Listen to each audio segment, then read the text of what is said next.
Dieu peut faire en sorte qu'on vous humilie ici, parce qu'il veut vous élever là-bas. Et le jour où celui qui vous a humilié ici vous rencontre là-bas élevé, il voit que tu as un Dieu, tu as véritablement un Dieu. Vous imaginez, quelle était l'attitude de la femme de Potiphar lorsque le premier ministre, Joseph, invitait les gens à la cour? Quelle était son attitude? Regardez cette femme-là, qui sait qu'elle avait menti, qui voyait celui qui était son serviteur à la maison, en train de se tenir à côté du pharaon, ayant le pouvoir de Pharaon. Le Pharaon lui a donné le pouvoir d'action. Il a dit, il n'y aura des différences entre toi et moi que du trône. C'est-à-dire que nous avons même autorité. C'est seulement parce que moi j'ai une seule chaise et je me mets dessus. Et cette femme-là, comment elle était? Joseph qui est sorti de là humilié, puis en prison, puis de la prison jusqu'à la maison de Pharaon. Mon frère, pour que Dieu te fasse du bien, ça ne veut pas dire que tu vas rigoler à tout moment.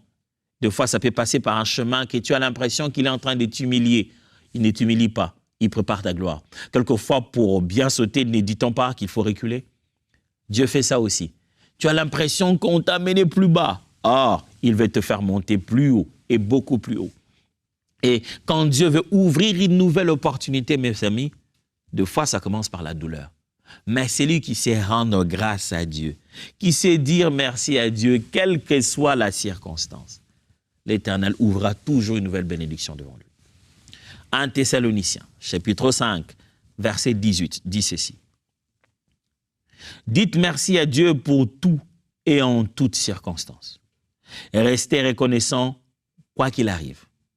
Voilà ce que Dieu attend de vous, puisque vous appartenez à Jésus-Christ. À toutes circonstances, rendez grâce à Dieu. Celui qui rend grâce à Dieu en toutes circonstances, mes amis, le Seigneur ouvre des portes, des nouvelles portes de bénédiction. Je suis dans cette circonstance malheureuse, je rends grâce. Demain, il va la changer. Demain, il va m'ouvrir une autre porte. Et enfin, une des bénédictions des actions de grâce, c'est la guérison et la restauration.